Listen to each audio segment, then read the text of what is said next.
Vó Sinal pode comprar uma parte da nossa clínica, disse meu pai. Abri o notebook. Como médica-chefe, eu te tiro os privilégios do hospital. Amanhã todos sabem. Não me lembro de nenhum aniversário em que o meu pai estivesse presente. Não porque não houvesse aniversários. Havia com bolos, velas e presentes embrulhados pela minha mãe. Mas ele estava sempre de plantão, ou a operar alguém importante, ou a viajar para uma conferência onde seria apresentado como o notável cirurgião de Red Harbor. A minha mãe explicava baixinho, como se estivesse a desculpá-lo. Ele salva vidas, filha. Isso é mais importante do que as festas. Eu acreditava. Acreditei durante muito tempo. A nossa casa cheirava a antisséptico, mesmo quando o meu pai não estava em casa. A minha mãe trabalhava como enfermeira na clínica dele, até eu ir para a da escola. Depois, ela fez uma pausa, como dizia o meu pai, embora na verdade tivesse simplesmente deixado de sair de casa. No início, era apenas vinho ao jantar. Depois, vinho em vez de jantar. E depois, garrafas vazias no armário debaixo do lavatório, que eu encontrava quando procurava sabonete. A Nora, mais velha do que eu, sempre foi diferente. Ela não chorava quando a mãe se esquecia de a ir buscar à escola. Não perguntava por que o pai não ia às apresentações escolares. Ela simplesmente fazia tudo sozinha. Tirava notas excelentes, entrou na faculdade de administração médica e quando o pai perguntou por que não tinha entrado na faculdade de medicina, respondeu sucintamente: o sangue me irrita e as pessoas ainda mais, mas os números nunca mentem. O pai gostou disso, ele ria quando contava aos colegas. Uma filha será cirurgiã, a outra irá gerir o negócio. Uma dupla perfeita. Só que eu não queria ser cirurgiã. Isso aconteceu no 4º ano da faculdade de medicina. Estágio no hospital municipal, departamento de pneumologia, prédio antigo com janelas que mal abriam. O meu primeiro paciente, Howard Phelps, 63 anos, ex-mineiro, doença pulmonar obstrutiva crônica, falta de ar mesmo em repouso, cilindro de oxigênio ao lado da cama. Ele não conseguia dar 3 passos sem parar, ofegando como um peixe fora d'água. Quando entrei pela primeira vez no seu quarto com um monte de anotações e medo no peito, ele sorriu. Você é aquela aluna nova que faz muitas perguntas? Sim, senhor, respondi. Desculpe. Não peça desculpa. É a primeira pessoa em 2 semanas que não me olha como se eu fosse um cadáver ainda a respirar. Conversamos sobre o seu trabalho debaixo da terra, sobre o pó que ele inalou durante anos, sobre como isso estava a matar lentamente os seus pulmões. Eu elaborei um plano de reabilitação, exercícios respiratórios, dieta, regime. Ele ouvia, ria, às vezes tossia tanto que parecia que o tórax ia explodir.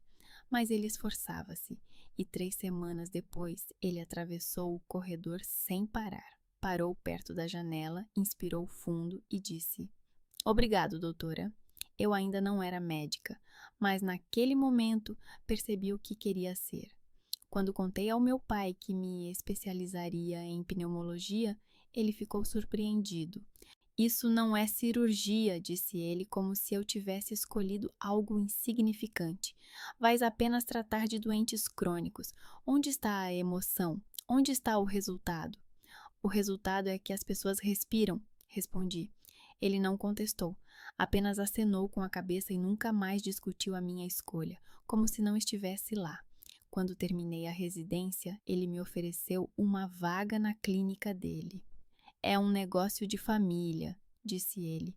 Eu aceitei porque pensei, é uma chance de trabalhar ao lado dele, finalmente fazer parte de algo maior do que apenas a filha do Carmichael. Eu pensei que seria uma parceria. No primeiro ano, eu dormia na residência mais do que em casa. Os horários dos turnos mudavam constantemente. Alguém saía de licença médica, alguém não aparecia. Alguns simplesmente se recusavam a aceitar os casos difíceis. Os casos difíceis ficavam comigo, pacientes com obstruções crônicas, com fibrose, com complicações pós-Covid, todos aqueles que precisavam de longos programas de reabilitação e não de cirurgias rápidas com resultados espetaculares. O meu pai construía a sua reputação em paralelo. Cada operação bem-sucedida tornava-se notícia para o jornal local. O cirurgião Carmichael salvou vidas. O Dr. Carmichael, a esperança da comunidade. Ele dava entrevistas, inaugurava programas de caridade, o seu rosto aparecia em outdoors. A clínica crescia e eu crescia com ela, invisível à sombra dos seus holofotes. Nora chegou à clínica 1 ano depois de mim. Ela concluiu o mestrado em gestão médica e imediatamente assumiu o cargo de diretora administrativa. Ainda me lembro daquele dia. Meu pai reuniu a equipe, apresentou-a a todos e disse: Nora vai organizar as nossas finanças. Ela é de confiança. Ela é uma Carmichael. A confiança nos Carmichaels era a moeda corrente nesta clínica. Se você tem esse sobrenome, acreditam em você sem questionar. Se você é a Nora, confiam-lhe o dinheiro. Se você é eu, confiam-lhe os pacientes que mais ninguém quer. Nos primeiros 2 anos, não pensei em propriedade. Parecia-me que isso viria naturalmente. Eu trabalho, me esforço, construo programas e um dia meu pai simplesmente dirá: Claire, você merece uma parte. Mas quando Nora completou 30 anos, em uma reunião, meu pai anunciou: Nora se torna coproprietária da clínica. Ela provou que pode gerir as finanças tão bem quanto eu. Não me avisaram. Eu estava sentada no fim da mesa com uma chávena de café e apenas ouvia os aplausos. Nora sorria com o seu sorriso perfeito. O meu pai apertava-lhe a mão. Ninguém olhou para mim. À noite, entrei no escritório dele. Ele estava a assinar alguns papéis, sem levantar a cabeça. Pai, eu disse, por que não fui eu? Ele finalmente olhou para mim, surpreso, como se eu tivesse perguntado algo absurdo. Por que não tu? Porque a Nora recebeu uma parte e eu não. Eu também trabalho aqui. Eu também sou uma Carmichael. Ele pousou a caneta e cruzou os braços sobre o peito. Claire, tu ainda és jovem. Não compreendes como funciona o negócio. A Nora gere as finanças, ela vê o quadro completo, tu tratas dos pacientes. E isso é ótimo, mas a propriedade é uma responsabilidade que requer experiência. Tenho 26 anos, disse eu. A Nora tinha 27 quando lhe deste uma parte. A Nora é diferente, ele respondeu. Ela está preparada para tomar decisões difíceis. Tu te apegas demais às pessoas. Isso é bom para um médico, mas ruim para um proprietário. Eu fiquei em silêncio, tentando entender a lógica, mas não havia lógica. Havia apenas a sua crença de que eu era aquela que cura e não aquela que possui. Eu me acostumei muito rapidamente. Continuei a trabalhar, a fazer plantões, a criar programas. O meu programa de suporte pulmonar começou com Howard Phelps, o mesmo mineiro. Após a alta, ele voltou 6 meses depois, novamente com um ataque de falta de ar. Mas desta vez eu lhe ofereci não apenas medicamentos, mas um sistema. Encontros regulares, grupos de apoio, exercícios respiratórios. Funcionou. Outros pacientes aderiram. 1 ano depois, tínhamos toda uma rede de pessoas com doenças pulmonares crônicas que não estavam apenas sobrevivendo, mas vivendo. Eu me inscrevi para uma bolsa do Fundo Regional de Saúde. Escrevi o projeto sozinha. Passei semanas analisando números e descrições. Quando chegou a resposta, aprovado $120.000 por 3 anos, eu quase chorei de alegria. Corri para o escritório do meu pai com a carta nas mãos. Pai, veja, a bolsa foi aprovada. O meu programa vai ser financiado. Ele pegou a carta, leu e sorriu. Excelente trabalho, filha. Sempre soube que você era capaz de mais. 1 semana depois, vi a ata da reunião, para a qual não fui convidada. Lá estava escrito: os fundos da bolsa, no valor de $120.000, serão distribuídos para a modernização do equipamento. 70 mil, ampliação do departamento cirúrgico, onde 30 mil, e apoio ao programa do Dr. Carmichael, 20 mil. 20 mil. Dos meus 120 mil. Encontrei a Nora no seu gabinete. Isto é um erro, mostrei-lhe a ata. Que erro! Ela nem sequer tirou os olhos do monitor. A bolsa era para o meu programa. Por que é que a maior parte vai para outra coisa? Claire, ela finalmente olhou para mim. A clínica é um organismo. Tudo está interligado. Sem novos equipamentos, perderemos pacientes. Sem a ampliação da cirurgia, o meu pai não poderá operar casos complexos. O teu programa é importante, mas não é o único. Ela falava como se eu fosse uma criança que não compreendesse como funciona o mundo real. Fui ter com o meu pai. Ele estava sentado na sua cadeira a folhear algo no tablet. Pai, a bolsa era minha. Eu escrevi o projeto. Por que o dinheiro foi distribuído sem mim? Claire, não faça disso um problema. Ele não ergueu os olhos. Você receberá a sua parte. O resto vai para o bem comum da clínica. Você quer que a clínica cresça, não é? Eu quero que o meu trabalho seja reconhecido, respondi. Nós reconhecemos. És uma médica excelente, mas a propriedade é outra coisa. É um negócio. Eu estava diante dele e senti algo dentro de mim lentamente se quebrando, não se partindo. Ainda não. Apenas se quebrando, como o gelo sob os pés no inverno, quando você pisa com cuidado e não sabe se o próximo passo vai aguentar. Saí do consultório, entrei na sala dos médicos, sentei-me numa cadeira perto da janela e olhei para o estacionamento. Lá estava o carro dele, um SUV escuro com placa personalizada. Ao lado, o elegante carro cinzento de Norina. E o meu velho Honda estava encostado num canto com a pintura arranhada e um autocolante "Respire mais fundo" no vidro traseiro. Então, naquela noite tranquila, quando não havia ninguém no corredor e a última luz do dia se apagava pela janela, pensei pela primeira vez: talvez seja a hora de parar de esperar por permissão? Mas eu ainda não sabia o que isso significava e não sabia o quanto isso custaria. Vi Seta pela primeira vez no corredor da clínica, quando ele estava parado perto da sala de servidores com um laptop nas mãos e a expressão de alguém que acabara de perceber que teria que trabalhar com tecnologia do século passado. Ele estava de calças de ganga e camiseta escura, sem gravata, sem jaleco branco, um elemento estranho num mundo onde todos usavam crachás. Nora estava ao lado dele, explicando algo sobre integração de sistemas. Ele ouviu e depois disse: o seu sistema de armazenamento de dados é uma peça de museu. É surpreendente que ainda funcione. Nora cerrou os lábios, ele sorriu. Mas isso pode ser corrigido. Só é preciso tempo e um pouco de dinheiro. Eu passava com uma pasta de análises. Nora disse: apresento-lhe a Claire Carmichael, a nossa médica-chefe. Claire, este é o Seth Dunley, software médico. Ele estendeu a mão, um aperto firme. Médica-chefe? Então você é a pessoa que realmente sabe o que está acontecendo aqui. Eu não estava acostumada com esse tom. Normalmente eu era apresentada como a filha do Dr. Carmichael. Estou a tentar, respondi. Então ajude-me a entender por que a sua base de dados parece ter sido compilada por 3 pessoas diferentes em 3 programas diferentes. Sorri. Porque foi isso mesmo que aconteceu. Ele riu-se, um riso curto e sincero. Nora tossiu. Se já terminaram a comédia, tenho uma reunião. Ela saiu. Seth olhou para ela. É uma mulher divertida. Isso é dizer pouco.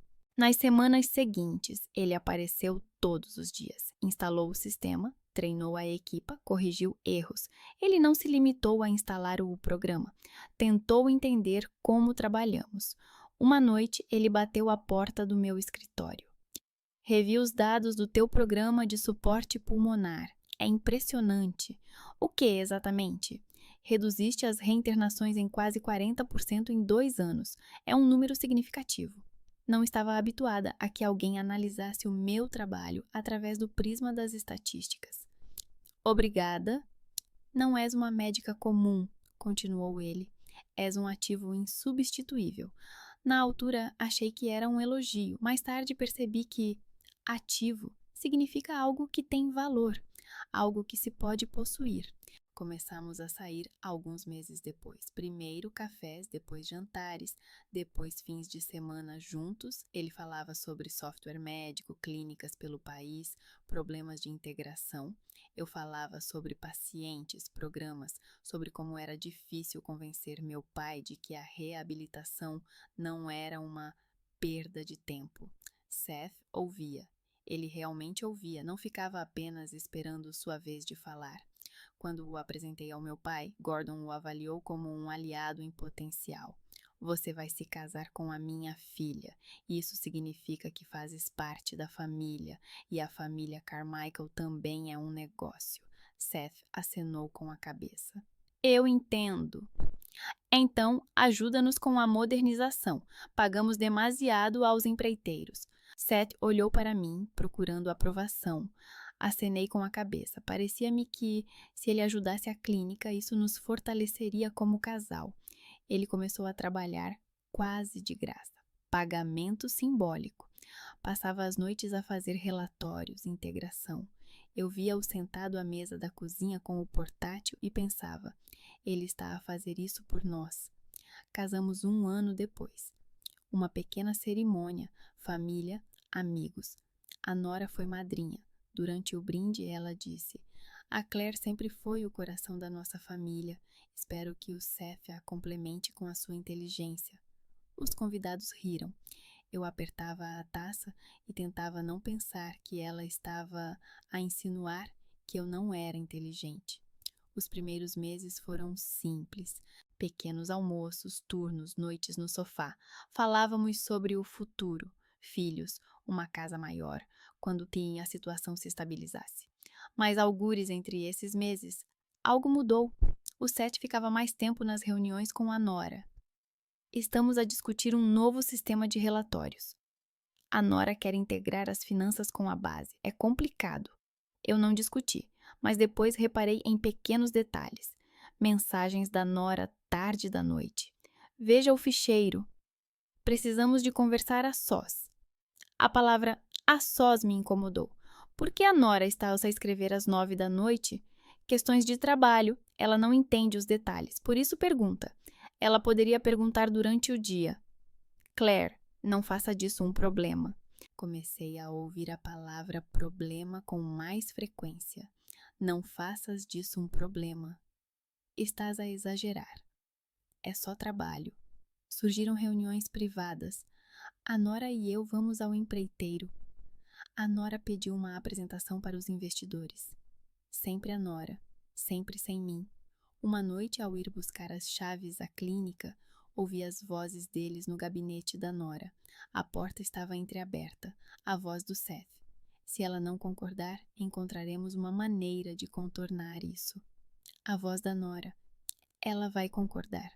Só precisamos de apresentar bem. Fiquei paralisada, apertando as chaves. Do que eles estavam a falar? Que acordo? Por que contornar-me? Não entrei. Simplesmente fui embora. Quando o Seth voltou, perguntei. Onde estiveste? Na nora, ajudando com a contabilidade. Até às 8 da noite. Há muito trabalho. Tu sabes disso. Ele beijou-me na testa e foi tomar banho. Sentei-me no sofá e tentei entender por que me sentia deslocada. Nas semanas seguintes, observei as piadas dele sobre médicos demasiado empáticos, os olhares deles através da mesa, a sua sincronia como se fossem um casal e eu fosse uma estranha. Certa manhã, quando o Seth saiu para uma reunião, abri o nosso computador portátil comum. Não procurava nada em particular, apenas abri a pasta Ficheiros de Trabalho. Lá estava uma apresentação, Harrowline Health Partnership Proposal.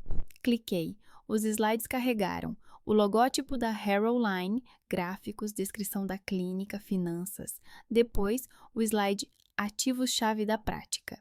Primeiro ponto. Programa de suporte pulmonar do Dr. Carmichael. Método único de reabilitação. Redução de 42% nas reinternações. Abaixo do texto, uma tabela de autoria. proprietários do programa: Dr. Gordon Carmichael, fundador; Nora Carmichael, diretora administrativa; Seth Dunley, consultor técnico. O meu nome aparecia abaixo, em letras pequenas: coordenadora clínica Dra. Claire Carmichael. Coordenadora, não autora, não proprietária, coordenadora. Li várias vezes, tentando me convencer de que era um erro. Mas a data da última alteração era ontem, e no final a lista de contactos: Gordon, Nora, Seth. Eu não estava lá. Fechei o portátil. As minhas mãos não tremiam. Não havia raiva dentro de mim. Apenas uma fria lucidez que surge quando finalmente vemos o que tentávamos ignorar. O meu marido, a minha irmã e o meu pai fizeram um acordo sobre o meu trabalho. E nenhum deles achou necessário sequer colocar o meu nome na lista de proprietários. Sentei-me no apartamento vazio e pensei: por quanto tempo mais eles vão continuar a contornar-me na minha própria vida? O meu pai marcava as reuniões para segunda-feira, às 8 da manhã, quando as pessoas ainda não tinham terminado o café. Ele achava que era nesse momento que elas estavam menos propensas a contestar. Cheguei 15 minutos mais cedo e sentei-me num canto distante com um copo de café expresso. Nora apareceu com uma pasta debaixo do braço e uma expressão facial típica de anúncios importantes. O meu pai entrou por último, com um fato azul escuro e o sorriso de alguém que já sabe como a conversa vai terminar. Bom dia! Hoje vamos discutir uma grande notícia para a clínica. Nora ligou o projetor. O logótipo da Harrowline Health apareceu no ecrã, uma grande rede que absorvia pequenas clínicas. Eu já tinha visto esse logótipo na apresentação do Seth. A Harrowline está a oferecer uma parceria, começou Nora. Eles investem capital, nós unificamos os protocolos e recebemos recursos, equipamentos, formação, marketing. Uma perspectiva fantástica. O meu pai acenou com a cabeça. Mantemos o controle sobre as decisões clínicas, mas a parte financeira fica mais estável. Fiquei em silêncio, olhando para os slides. Então apareceu aquele com o meu programa. O mesmo texto, a mesma lista de proprietários, onde eu sou a curadora. Um dos nossos pontos fortes, Nora apontou para o ecrã, é o programa de reabilitação único. A Gerroline vê um grande potencial para expansão. Coloquei o copo na mesa. E quem será o proprietário após o acordo? Nora olhou surpreendida. A clínica, claro. O programa foi criado aqui, faz parte dos ativos. Eu criei este programa, escrevi os protocolos, recrutei pacientes, obtive uma bolsa. O meu pai interveio de forma suave, mas firme. Claire, trabalhaste no âmbito da clínica. Tudo o que é criado aqui pertence à clínica. É um procedimento padrão. Padrão para quem? Para mim ou para aqueles que decidem a quem pertence o quê? Nora suspirou.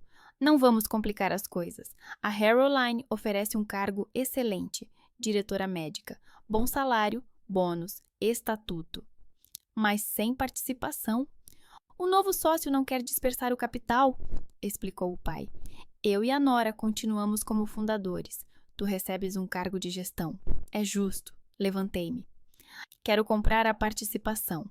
Em vez da Harrowline, vendam-me parte da clínica. Vou pedir um empréstimo, tratar de tudo oficialmente. Silêncio. O meu pai trocou olhares com a Nora. Oh, Claire, não compreendes a dimensão. A participação custa muito dinheiro, muito mais do que podes pagar. Posso pedir um empréstimo com a nossa casa como garantia. Isso é uma loucura, disse a Nora bruscamente. Estás a arriscar os teus bens pessoais por um negócio que não sabes gerir. Por que decidiste que não sei? Porque és médica, não gestora. És boa no que fazes. Mas gerir é outra coisa. São números, estratégia, riscos. Então mostra-me os relatórios financeiros dos últimos 3 anos. Se não sei, pelo menos ensina-me. O pai interveio com irritação. Claire, não temos tempo. A decisão tem de ser tomada agora. Dá-me uma semana. Vou estudar tudo sozinha. O pai levantou a mão, interrompendo a nora. 1 semana, mas não mais do que isso. À noite cheguei a casa. Seth estava sentado na cozinha com o portátil. Pousei a mala e disse: preciso de falar sobre o empréstimo. Que empréstimo? Com a casa como garantia. Quero comprar uma parte da clínica. Ele fechou o portátil. Claire, estás a falar a sério? Sim. Silêncio. Não podes fazer isso. As mesmas palavras. Exatamente as mesmas que o meu pai e a nora. É imprudente, continuou ele. Estás a arriscar a nossa casa por um negócio instável. Instável? A clínica funciona há 20 anos. Ele suspirou. Não quero que cometas um erro. O teu pai e a nora entendem melhor. Talvez valha a pena confiar neles. Sentei-me à sua frente. Ajudaste na apresentação para a Gerroline? Ele congelou. O quê? Fizeste isso com a nora? Pausa. Demasiado longa. Ajudei na parte técnica. A nora pediu-me para fazer os gráficos. Apenas trabalho. Por que não me disseste? Não era segredo. Não achei que fosse importante. Ele mentiu. Não completamente, mas parcialmente. Passei os dias seguintes no computador. Descia ao arquivo da clínica tarde da noite, quando todos já tinham saído, e folheava relatórios de 3 anos. No início, tudo parecia normal. Depois, reparei em alguns detalhes. Serviços de consultoria. 20 mil por mês, sem indicação do executor. Suporte técnico. 15 mil por trimestre, embora o Seth trabalhasse de graça. Despesas administrativas, valores que não coincidiam com outros documentos. Tirei fotos e voltei para casa. Abri os ficheiros do Seth. Partilhávamos a conta. Na pasta como arquivo, encontrei tabelas com transferências. Parte do dinheiro ia para contas de empresas offshore. Uma tinha as iniciais NK, Nora Carmichael. Alguém retirou dinheiro durante anos, pequenas quantias, com cuidado, e o Seth ajudava. Na manhã seguinte, voltei ao arquivo. Procurei registros médicos. Há alguns anos, falavam de um caso complexo, após o qual o meu pai não apareceu em público durante 2 semanas. Encontrei a pasta Histórico Médico de Robert Gaines, 58 anos, cirurgia cardíaca, cirurgião, Gordon Carmichael. Hemorragia imprevisível. O paciente morreu 2 dias depois. Na pasta oculta, relatório detalhado. Antes da operação, não foi realizada uma análise de coagulação, contrariando o protocolo. Decisão de continuar sem consulta. As complicações podiam ser previsíveis. No final, recomendação do auditor: informar a comissão médica do estado. Não o fizeram. Alguém escondeu o relatório na cave. Tirei fotos de cada página. À noite, sentei-me em casa com o telemóvel, a ver as fotos.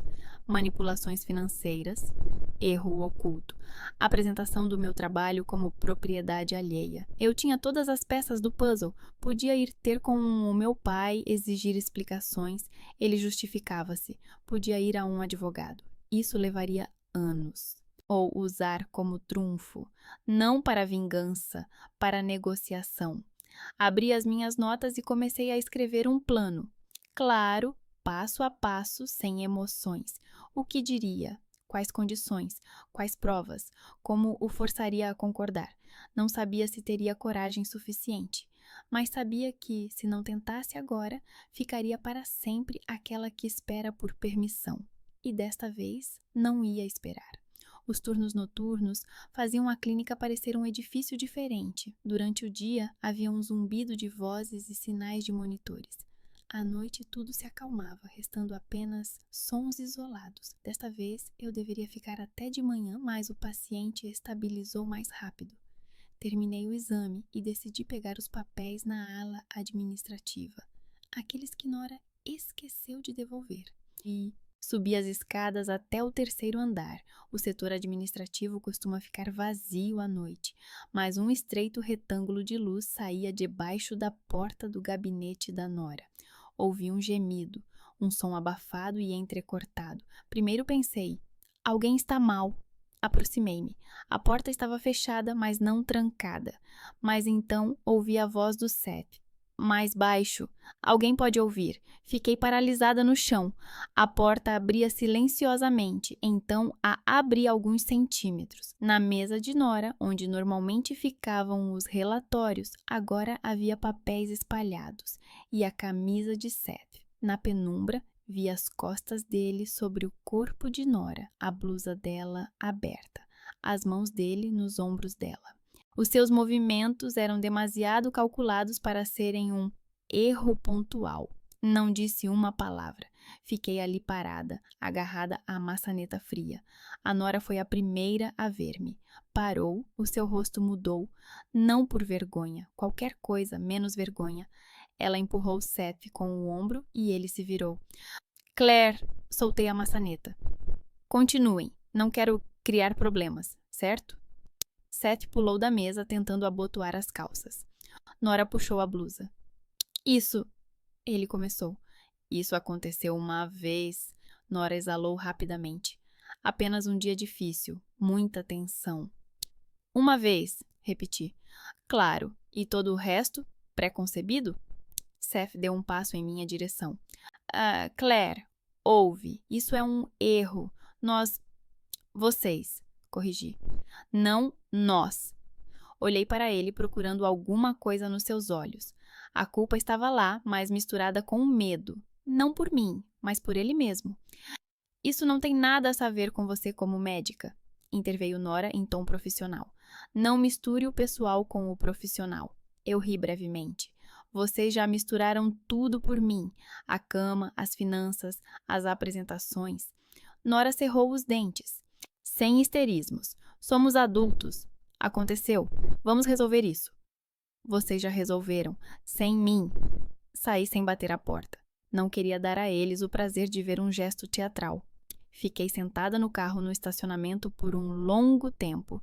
Respirava lentamente, olhava para esta janela escura da clínica. Parecia que estava olhando para um prédio que pertencia a outra mulher. Em casa servi água, o copo tremia na minha mão. Não estava enjoada pela traição, mas pela repetição. Tudo isso já tinha acontecido na nossa família.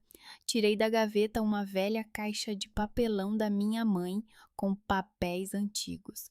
Entre os documentos, encontrei uma pasta com o carimbo da clínica, o apelido da mulher que eu já tinha ouvido sussurrar. A enfermeira que trabalhava com o meu pai, na alta hospitalar.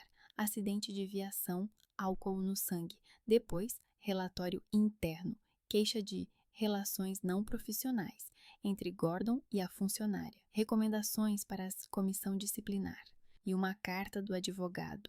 O caso foi resolvido internamente, a queixa foi retirada, a assinatura do pai e o recibo da mãe sobre a demissão por motivos de saúde. Naquele ano, quando ela começou a beber de verdade, Gordon Carmichael construiu a clínica como um império. As mulheres tinham que servir ou sair discretamente. A mãe caiu na bebida. A Nora aprendeu a jogar segundo as regras dele e eu tentei ficar no meio. Fechei a pasta e senti um alívio. Não pela verdade, mas pelo facto de ela se ter tornado um quadro completo. O Seth enviou uma mensagem. Nem sequer olhei. Abri o portátil, abri as provas recolhidas.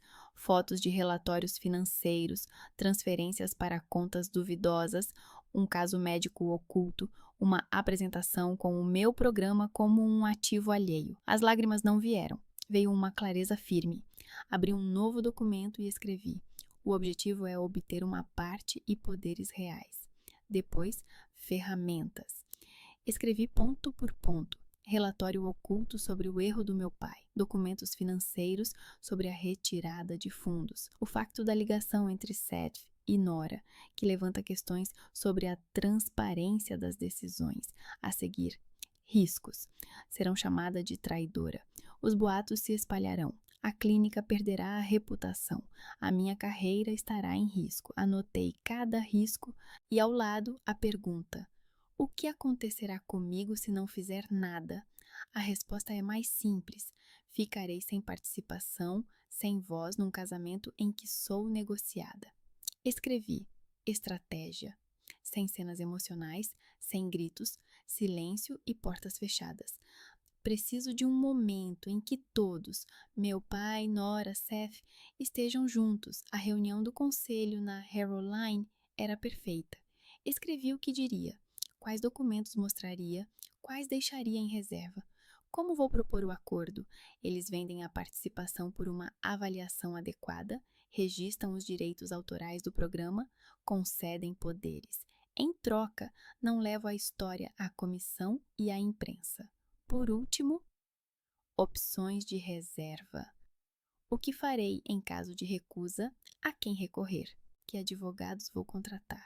Escrevi o nome de uma jornalista de um blog médico que gostava dessas histórias. Reli o plano do início ao fim. Já não é uma história sobre traição, é uma história sobre como vou responder. Fechei o portátil. Não tenho medo. Nem do meu pai, nem da Nora, nem do que vão dizer. Seria mais assustador ficar onde estou. O telemóvel piscou com uma mensagem. De Seth. Precisamos de conversar. Olhei para o ecrã e pela primeira vez sorri sem amargura. Sim, precisávamos de conversar.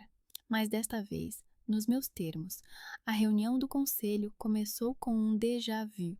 A mesma sala, a mesma mesa, café barato. Os membros do conselho, a advogada, o representante da Gerroline, a Nora com um fato impecável, o meu pai de fato azul escuro. Havia mais uma pessoa, uma jornalista de um blog médico local, que a Nora convidou para fazer publicidade. Bom dia, começou o meu pai. Hoje estamos a dar um passo em direção ao futuro da clínica. Nora ligou o projetor. A apresentação que eu já conhecia. O logótipo da Gerroline, gráficos, promessas de sinergia. A jornalista inclinou-se para a frente com o smartphone discretamente ligado para gravar. A parceria trará estabilidade, diz Nora. Investimentos, novos protocolos, marketing. Mantemos a autonomia clínica. E transferimos uma parte para a rede, mantendo o controle nas mãos da família Carmichael. Acrescenta o meu pai. Levanto-me. Antes da votação, quero fazer uma declaração como médica-chefe. Nora revira os olhos discretamente. Claire, vamos sem... Começa o pai. Vamos com... Abro o portátil. Questão de segurança clínica. Exibo no ecrã o historial de Robert Gaines. Número, diagnóstico, data da operação. Apelido do cirurgião. Silêncio. Neste caso, o protocolo foi violado. Não foi realizada uma análise de coagulação. Não foi chamado um segundo cirurgião. A auditoria interna recomendou que se informasse a comissão. Isso não foi feito. A advogada fica paralisada. O representante da Harrow Line empalidece. A jornalista aperta o telefone. Claire, este é um caso interno, diz o meu pai bruscamente. Não levamos estas coisas a público. A público? Olho para a jornalista. Foi você que chamou a imprensa, não fui eu. Não estamos aqui para discutir histórias antigas, intervém Nora. Pelo contrário. Volto ao conselho. De acordo com o estatuto, a médica-chefe tem o direito de iniciar uma revisão dos privilégios, se os protocolos forem violados e ocultados. A advogada acena com a cabeça. Sim, está escrito. Eu respiro fundo. Então, como médica-chefe, eu inicio a revisão do Dr. Gordon Carmichael e retiro temporariamente os seus privilégios hospitalares até o término da investigação. Vácuo. Alguém baixa a caneta. O representante da Gerroline afasta-se bruscamente. Nestas circunstâncias, a corporação não pode continuar as negociações. Precisamos de um intervalo, interrompe Nora. 15 minutos depois, estamos numa sala de operações vazia. O azulejo ecoa cada som. O pai no meio, Nora perto da parede, Seth mais perto da porta. Você enlouqueceu, diz o pai. Você colocou em risco tudo o que eu construí. Não, eu mostrei o que tu escondeste. Tu arruinaste o acordo, acrescenta Nora. Tu percebes quanto tempo perdemos? Tu, não nós. Seth fica em silêncio, olhando para mim e para o pai. Claire, o pai dá um passo à frente. Isto é família. Podíamos ter resolvido entre nós. E tu organizaste um julgamento espetacular. Família? Eu sorrio. Há muito tempo que isto não é uma família. Ele cora. Tu vais destruir-nos. Por quê? Por uma ofensa? Por uma parte no negócio que ganhei. pelo direito de possuir o que crio. Coloco a pasta sobre a mesa. Eles olham para ela como se fosse explosivo. Aqui estão as cópias do relatório sobre gains, documentos financeiros com a retirada de fundos, a apresentação em que o meu programa se tornou um ativo seu. Além disso, as circunstâncias que o auditor chamaria de conflito de interesses. Nora range os dentes. Está a ameaçar? Não. Estou a propor um acordo. Digo isso com firmeza, quase com calma. Vocês vendem-me um quarto da clínica pelo preço de mercado. Tornam-me um sócio de pleno direito, com direito de veto sobre as grandes decisões. Eu peço um empréstimo pago e esqueço o erro do meu pai, os esquemas financeiros e os vossos projetos criativos com o meu programa. Seth estremece. Caso contrário? Pergunta Nora baixinho. Caso contrário, entrego os documentos à comissão e à imprensa. A Gerroline recusará e a sua reputação ficará arruinada. O meu pai contrai a bochecha. Vais destruir a família. Para quê? Tu destruíste-a há anos. Há muito tempo que isto não é uma família, mas sim um ninho de víboras corporativo. Portanto, de acordo com as regras do jogo, estou apenas a receber o que me pertence. Entregue ou pague. Não há terceira opção. Silêncio. Nora olha para o pai. O seu olhar é pura aritmética. Isto é chantagem, sussurra Seth. Isto é uma negociação. Chantagem é o que vocês fizeram durante anos. Ele baixa os olhos. Claire, Nora fala lentamente. Você entende que a clínica pode não sobreviver?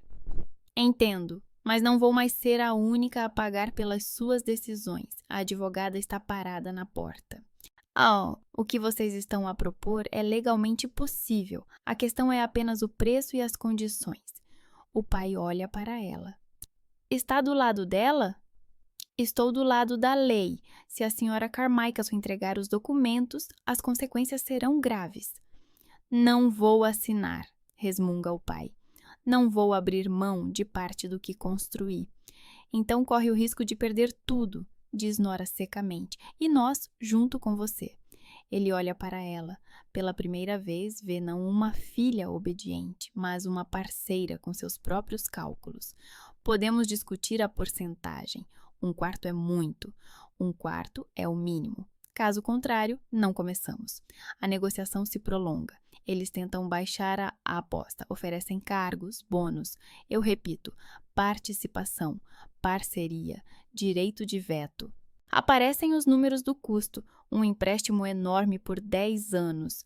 Mas é a primeira vez que tenho uma dívida por algo que é meu. Finalmente, a advogada diz: posso preparar um acordo preliminar, desde que os 3 concordem.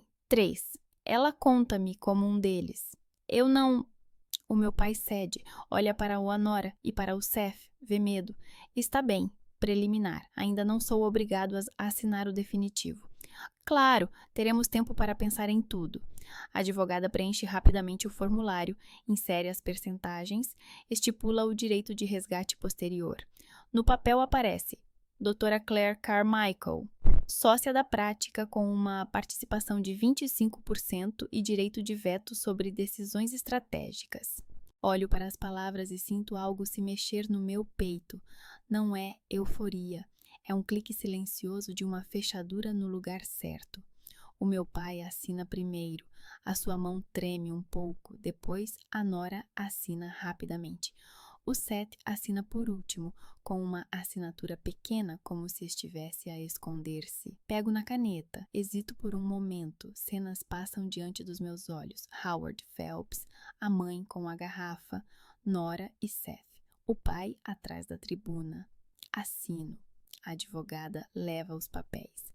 Vou preparar o pacote final até ao fim da semana. Ninguém vai saber de nada, resmunga o pai. Eu sorrio discretamente. Depende de como se comportarem daqui para frente. Saímos um a um. Primeiro a advogada, depois o Seth, que evita o meu olhar. A Nora demora-se. Achas que ganhaste? Sei que deixei de perder. Ela vai-se embora. Ficamos sozinhos, eu e o meu pai. Esta é a sua vitória? Ele pergunta. Era assim que queria conquistá-la? Eu queria que vocês não tirassem o que me pertence, a maneira. Vocês escolheram.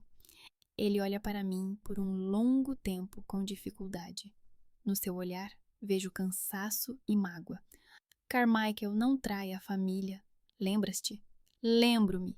É por isso que durante tanto tempo não acreditei que vocês fossem os primeiros a trair-me. Saio para o corredor. Na mão, tenho uma cópia do acordo. O papel é fino, mas pesa mais do que todas as promessas deles juntas. Não sei quantos golpes este acordo ainda causará, mas sei que, se alguém quiser tirar algo, terá que lidar com alguém que aprendeu a negociar. O primeiro mês após a assinatura do acordo foi como o degelo após um longo inverno. Tudo o que parecia congelado de repente começou a se mover, mas de forma caótica e imprevisível. A Harrowline Health retirou oficialmente a proposta uma semana depois. O advogado deles enviou uma carta com a frase "após uma nova análise dos riscos". Na verdade, isso significava: não queremos lidar com uma clínica onde se lava roupa suja em público nas reuniões do conselho. Nora não saiu do escritório por 2 dias.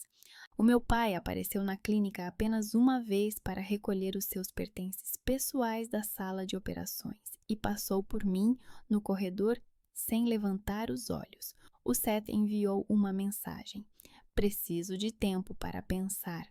Vou visitar o meu irmão em Portland." Não respondi. Sentei-me no meu escritório, agora oficialmente meu, com uma placa na porta que dizia Doutora Claire Carmichael, coproprietária da clínica, e fiz uma lista. Não era uma lista de vingança, não era uma lista de ressentimentos, uma lista do que precisava ser corrigido. Primeiro item: encontrar um novo financiamento para substituir a Harrowline. Segundo, verificar todos os fluxos financeiros e fechar os canais duvidosos. Terceiro, reescrever os protocolos internos para que nenhuma operação pudesse mais ser ocultada por causa da reputação. Comecei com telefonemas. Liguei para o Fundo Regional de Saúde, com o qual já tinha trabalhado num subsídio. Expliquei a situação, sem detalhes desnecessários, mas com honestidade. Perdemos um investidor, mas temos um programa de reabilitação que funciona e mostra resultados. Eles propuseram uma reunião. Depois, liguei para o Sindicato dos Trabalhadores dos Armazéns e Fábricas Locais. Os seus membros frequentemente vinham até nós com problemas pulmonares, poeira, produtos químicos, condições de trabalho difíceis. Propus uma parceria. Nós oferecemos descontos no programa de apoio aos seus membros e eles financiam parte dos custos através do fundo sindical. Eles concordaram em se encontrar comigo. Em 2 semanas, eu tinha 3 acordos preliminares em vez de um grande acordo corporativo. Menos dinheiro, mas mais controlo. E o mais importante, nenhuma condição de unificação de protocolos ou transferência de propriedade intelectual. Quando eu mencionei isso na reunião seguinte, a Nora ouviu em silêncio, apertando a caneta. No final ela disse: "Isso é instável. 3 pequenos parceiros em vez de um grande. Isso é um risco. Um grande parceiro que dita as condições também é um risco", respondi. "Só que, nesse caso, perdemos tudo de uma só vez." Ela não contestou, apenas acenou com a cabeça e saiu da sala primeiro. Vi como ela estava magoada. Pela primeira vez em anos, não era ela quem controlava a situação financeira. O pai apareceu na clínica 1 mês após a assinatura. Oficialmente, ele se aposentou por vontade própria devido ao seu estado de saúde. Na verdade, ele foi forçado. A comissão médica não investigou o caso de Robert Gaines. Eu não apresentei os documentos, como prometi, mas o acordo interno previa que ele não operaria mais. Ele poderia permanecer como consultor, vir, dar conselhos a jovens cirurgiões, participar de casos complexos, mas sem o direito de tomar decisões por conta própria.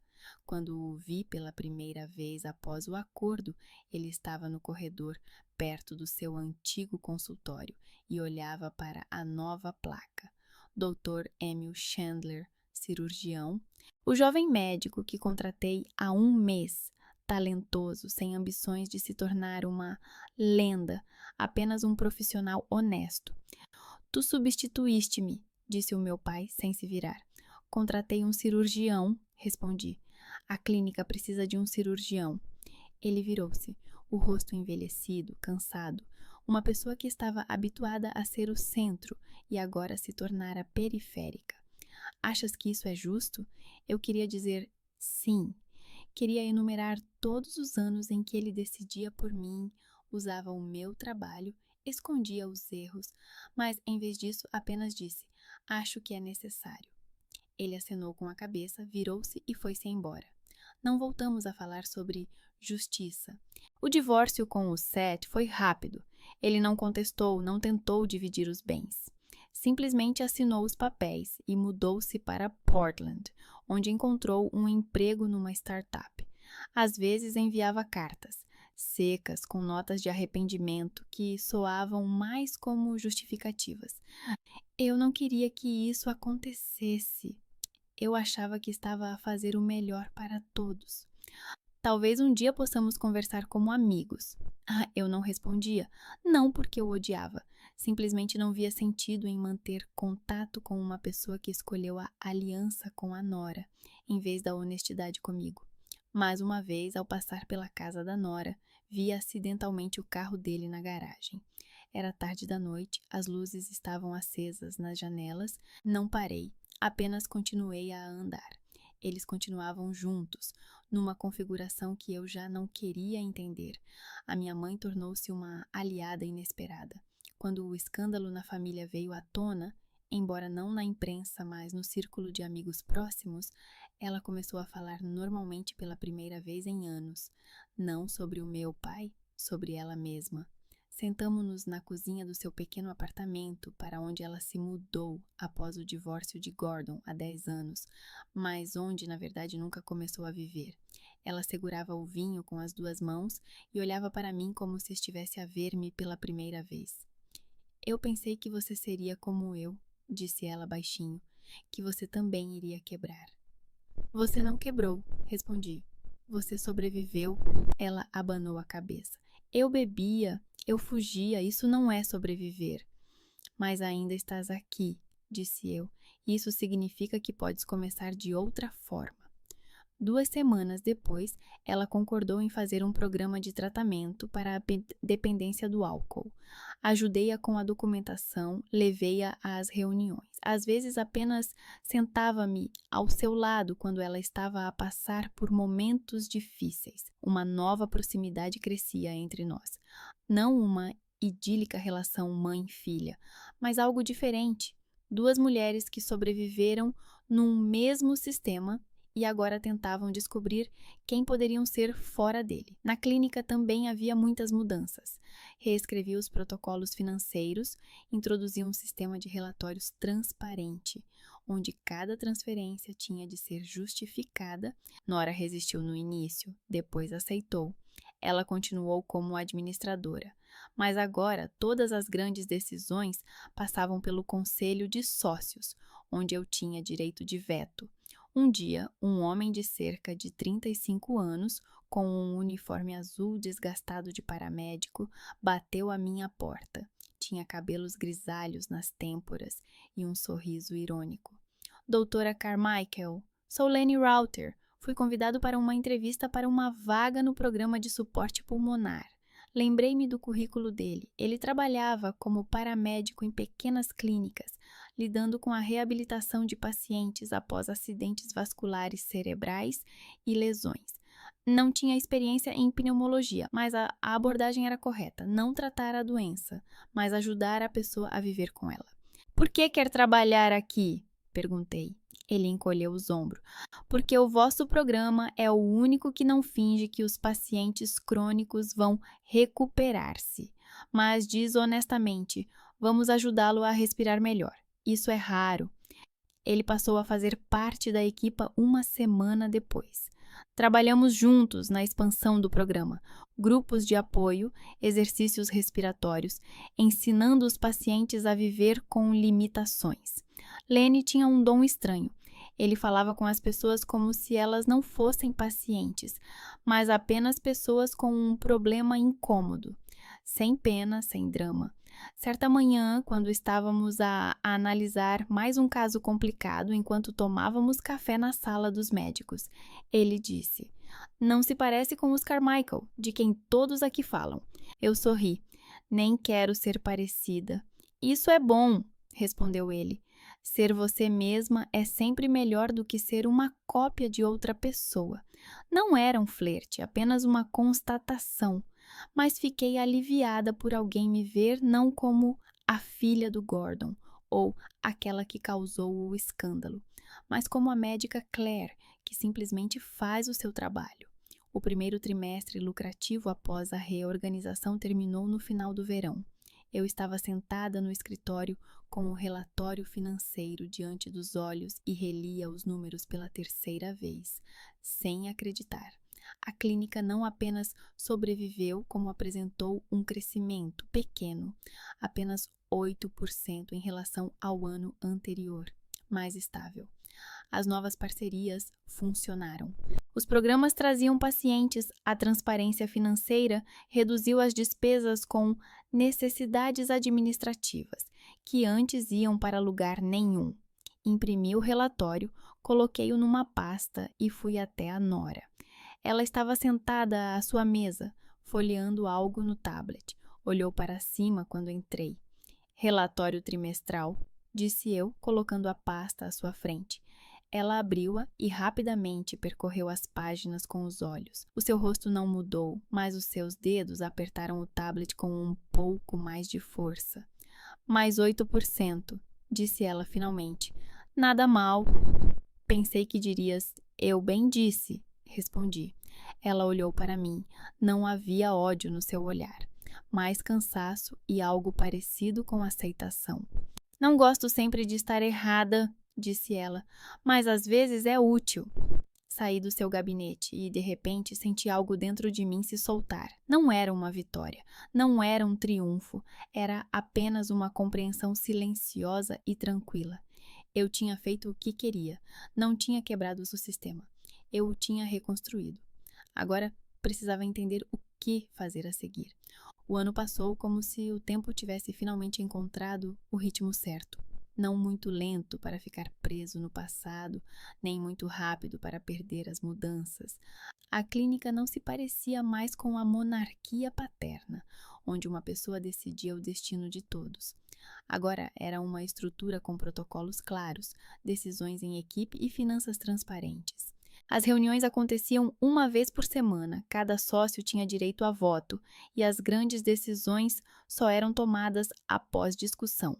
Deixei de ter medo de que alguém roubasse o meu trabalho. Pelo contrário, eu a compartilhava conscientemente. Registramos oficialmente o programa de reabilitação pulmonar como propriedade intelectual da clínica, mas com uma indicação clara dos autores.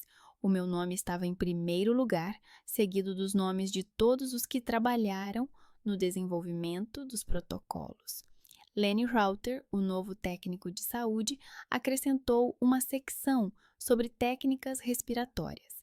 Emil Chandler, cirurgião, sugeriu adições sobre apoio pós-operatório.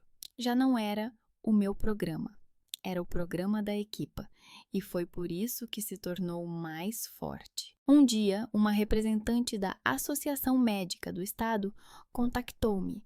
Ela queria que ministrássemos um treinamento para outras clínicas que planejavam implementar programas semelhantes. Eu concordei sem hesitar. Meu pai costumava dizer: "Não compartilhe segredos, eles são sua vantagem competitiva." Mas eu entendia de outra forma. Quanto mais lugares aplicassem esses protocolos, mais pessoas receberiam ajuda.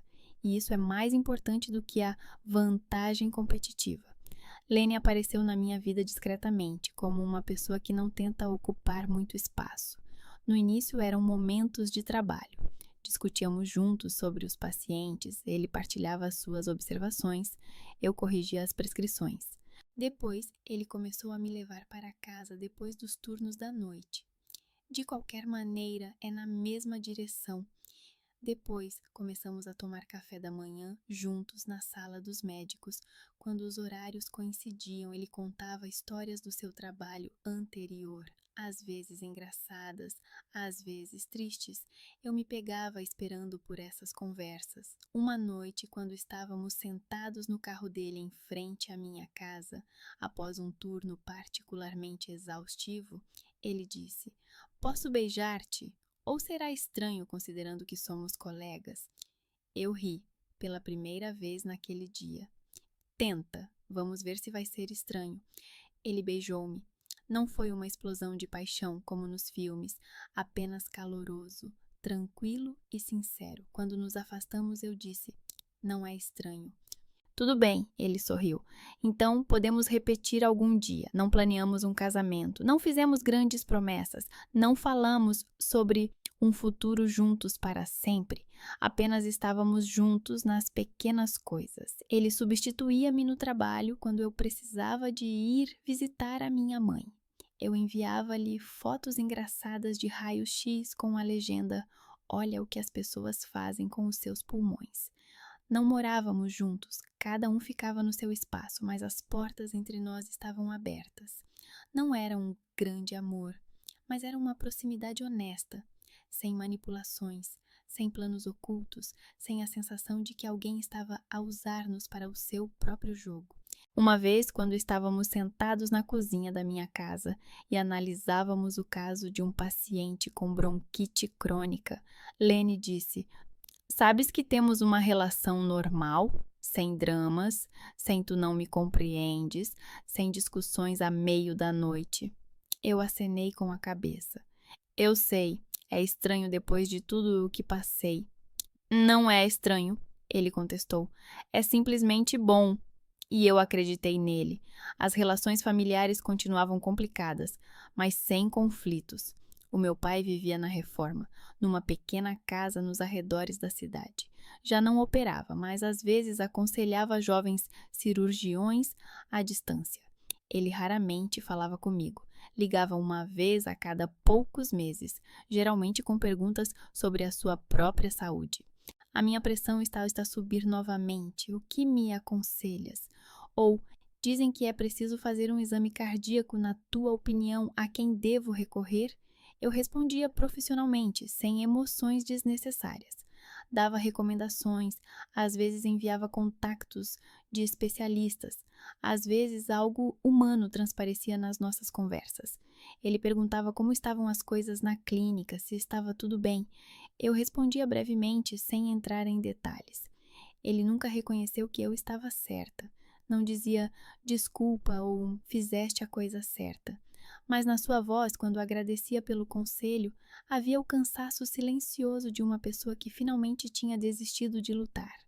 Um dia, ele disse de repente: "Vi um artigo sobre o teu programa numa revista médica. Está bem escrito." "Obrigada", respondi sem saber o que mais dizer. "Sempre foste melhor nisso do que eu", acrescentou ele e rapidamente desligou o telefone. Foi o mais próximo de um reconhecimento que alguma vez recebi dele. A Nora ficou na clínica como administradora. A nossa interação era puramente profissional. Ela lidava com relatórios financeiros, contratos com parceiros, recursos humanos, eu com programas médicos, qualidade dos serviços, protocolos clínicos. Cruzávamos-nos em reuniões.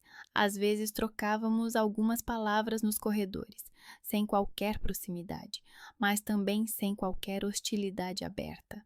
Então, cerca de 8 meses após a assinatura do acordo, notei que ela começou a usar roupas mais largas. No início, pensei que ela tinha apenas mudado de estilo, mas quando a vi segurando-se cuidadosamente no corrimão ao subir as escadas, percebi. Nora estava grávida. Ela não falava sobre isso publicamente. Não contava na clínica, não discutia nas reuniões, simplesmente continuava a trabalhar, até que a barriga ficou tão visível que se tornou impossível escondê-la. Um dia, encontrei-a no corredor no final do dia de trabalho. Ela saía do escritório com uma bolsa na mão. Parecia cansada. Não planeava falar, mas as palavras saíram sozinhas. "Quando é o parto?" Ela parou, Olhou para mim com um leve espanto. Daqui a 3 meses. Contrataste alguém para te substituir durante a licença de maternidade? Ainda não, disse ela brevemente, mas vou encontrar alguém. Acenei com a cabeça. Queria ir embora, mas a nora de repente acrescentou: Eu sei o que estás a pensar. O que exatamente? Perguntei. De quem é o bebê? Fiquei em silêncio. Na verdade, era exatamente isso que eu estava a pensar. Seth não aparecia mais na cidade. Pelo menos eu não o via, mas vi o carro dele perto da casa da nora tarde da noite, quando passei por lá. Portanto, havia motivos para suspeitar. Não é da tua conta, continuou a nora, mas vou dizer uma coisa. Não pretendo contar a ninguém quem é o pai. É o meu filho e sou eu que decido como vai ser. Não perguntei, respondi. Eu sei, mas todos os outros perguntam. Ela foi-se embora, deixando-me sozinha com os meus pensamentos. Não sentia raiva nem ciúmes. O Seth fazia parte do meu passado, e o que ele fazia agora já não me dizia respeito. Mas havia algo nesta situação que ficava por resolver, como uma pergunta sem resposta. Naquela noite estava em casa com o Lenny, a ver uma série, mas não conseguia concentrar-me. Finalmente ele colocou em pausa e perguntou: O que aconteceu? Contei-lhe sobre a nora, que ela estava grávida e que provavelmente era do Seth, que ela não queria dizer quem era o pai. Lenny ficou em silêncio por alguns segundos, depois disse: Queres ter a certeza? Fiquei a pensar: será que queria mesmo? Isso mudaria alguma coisa? Não, respondi finalmente. Só acho estranho que ela tenha decidido ter o bebê. A nora sempre foi do tipo que colocava a carreira em primeiro lugar. Talvez ela tenha mudado, sugeriu Lenny, ou simplesmente decidiu que precisava disso. As pessoas são estranhas. Às vezes fazem coisas que não se encaixam na sua lógica habitual. Sorri. Como, por exemplo, eu quando decidi lutar por uma parte na clínica em vez de sair discretamente. Exatamente, ele sorriu em resposta. Embora no teu caso tenha sido a estranheza mais inteligente. Mais algumas semanas se passaram. A clínica vivia ao seu ritmo. Pacientes, reuniões, programas, treinamentos. Eu sentia que finalmente tinha encontrado o meu lugar. Não como a filha de Gordon Carmichael, não como aquela que causou um escândalo, mas como a doutora Claire, que está construindo algo próprio. Certa manhã, quando cheguei ao trabalho, antes de todos, vi Nora parada na entrada, a fumar. Ela nunca fumava, pelo menos eu nunca tinha visto. Agora, ela segurava o cigarro desajeitadamente, como se não soubesse o que fazer com ele.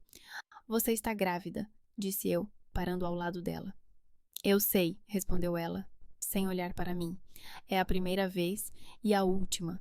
Ela deu uma tragada, fez uma careta e jogou o cigarro fora. Não quero este filho, disse ela de repente. Mas não posso deixar de dar à luz.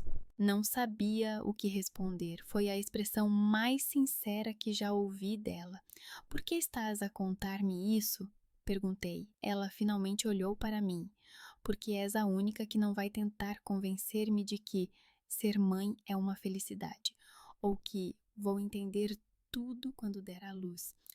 Tu apenas vais ouvir e pronto, ela estava certa. Eu não a julguei, apenas fiquei ao lado dela enquanto ela ficava em silêncio, olhando para o céu da manhã. O Seth sabe? Perguntei finalmente. Ah, não, respondeu ela. E não vai saber, pelo menos não por mim. Mas é filho dele?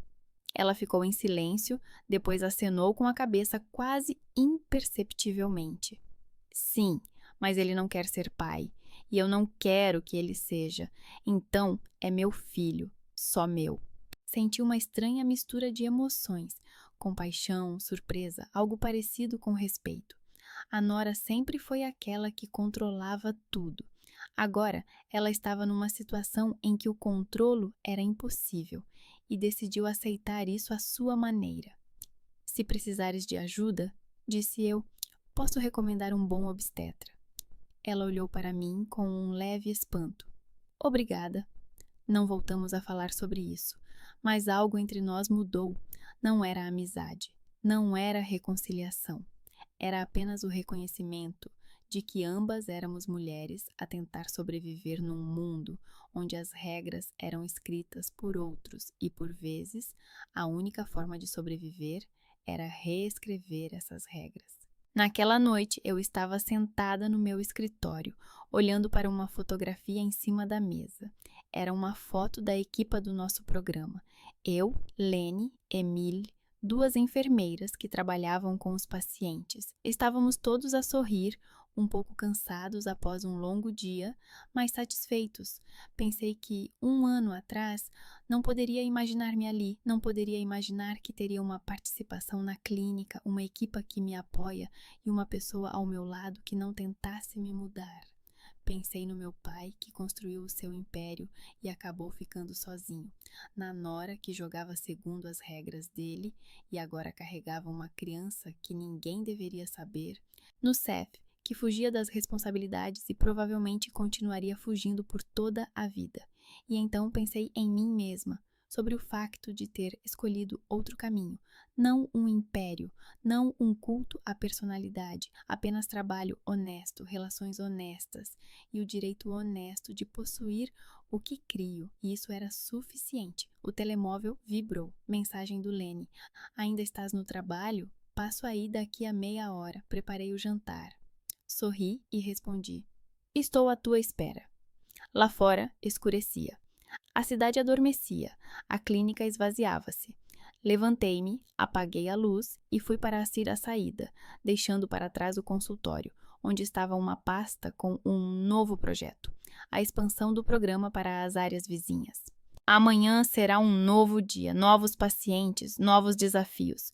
Mas eu já não tinha medo de enfrentá-los, porque agora eu sabia.